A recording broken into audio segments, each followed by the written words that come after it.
Thank you. We are recording. Well, Hey, Darren, guys. a satisfying win for your team. I'm considering that, Yeah, Giants are a bit of an it was a satisfying win. You take any win, and we haven't had a great record going into the break in previous years. So it's nice to get the win. Now the guys can go away, freshen up, next weekend off, and really sort of relaunch in the second half of the year. They really kind of piled it on there in the final quarter. Were you a little bit disappointed at three-quarter time that the Giants had got within 4 goals? Yeah, we were. We were disappointed in the fact that something that we've been really striving for and challenging the players to do is to bring a really strong 4-quarter performance, and we're still yet to do that really.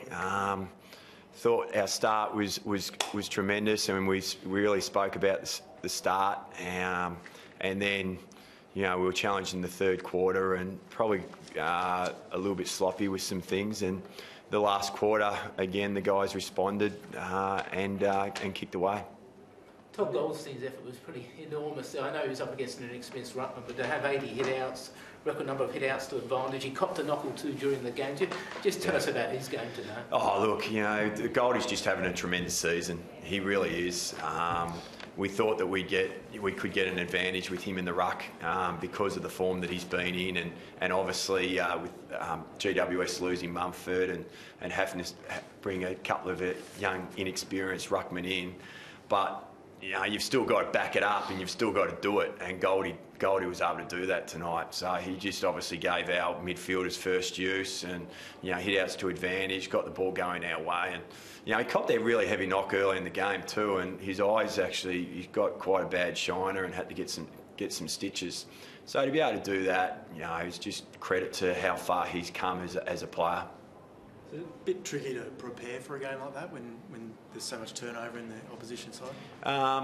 Probably through that area, we spoke to the players about expecting the unexpected. How are they going to cover the loss of Mumford, and would they put a lot of third-up jumpers, which they did try a fair bit tonight. Perhaps try to make it difficult for Goldie to get access to the ball. But as you can see from the numbers, he was still able to get that access to the footy. And but with the other outs that they had, we were more basically just preparing. We always try to prepare for the best that the opposition have got. And we know that if we can bring our best, then we're going to be a really hard team to beat. Do you think it was going to be one of those afternoons when Drew Petrie got cleaned up under friendly fire there before the game? Yeah, I couldn't believe that. Yeah, you don't see that too often. Someone coming away with blood streaming down his face in the warm-up, just pre-game.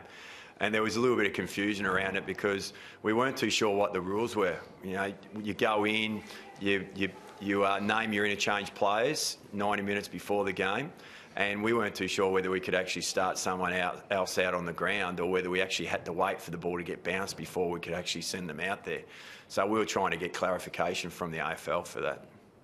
You getting any feedback from Brad during the game? Look, I've said it before. Cameron Joyce, who sits obviously next to me in the box, he gets some messages from Brad, via text messages. I don't notice it. Joycey keeps them under wraps. He might bring up something, obviously, that Brad perhaps has picked up just looking at the broadcast vision at home. But sometimes we're not even aware that it's come from Brad, because Cameron will just bring it up. So it's not a distraction to myself or the other coaches at all. It probably just gives us something to think about and talk about and throw around in the box. What was your view on the report for Andrew Swallow for the trip there? I haven't seen it. I was busy watching, the play unfold, and then I actually didn't see that incident. So I'll just, once I see it, I'll be able to perhaps form an opinion. But at this stage, I've got no opinion, and I'm sure, it'll take care of itself, through the right channels. Croc, do you feel like you're really building something now? You've beaten the Eagles, you really challenged the Swans last week, and now you've had a really good win today? Yeah, I think we are building chords. We, after the Collingwood disappointment, where we played really well for a half, let ourselves, down terribly in the third quarter. there was a little bit of, searching for answers that week, and we feel like we're starting to find a few of those answers. And the win against the West Coast down in Tassie was a really brave and courageous win. Gave the guys a little bit more evidence that, when we play our best, we're a good team. That was the most disappointing thing about last week against the Swans, was that we could have given ourselves even more evidence that we can match it with the best. Grand finals from last year, if we played our best and if we do what we know is right. But then again, to get the job done today should give the guys some belief and evidence that, we are a good team. Go into the bye, freshen up, and then really relaunch for the back half of the year. Must be good to see Nick D'Alessandro rack up all those touches in his first game back after several weeks off there. It's just a credit to Nick and his professionalism to undergo hamstring tendon surgery, to look after himself, to get himself in the shape where he can actually come in and perform that way, is a credit to him, and just shows how much we've missed him while he hasn't been there. Just his polish, his class, his composure was super again tonight. What's it going to take, do you think, in terms of the work that you do on training to get that four-quarter performance that you say hasn't come so far this year? We just got to keep working away at it, and it's. I don't think it's as easy as to say, oh, you should have done this or you should have done that. You have to go away, you have to review it, and you have to actually train it. So a lot of our training sessions will be based around, okay, this is what we see in the review. These are the areas that we were really good at, but these areas we need to continue to work on. And then you structure your training around those scenarios. And do you think at 6'6" you're within good touching distance of the top 8? Oh yeah, look, we are, but we're really not focusing on that. We're really focusing on the next game ahead of us. Have freshening up, reviewing this game, and we've got Gold Coast straight after the bye up there. So that just becomes another really important game.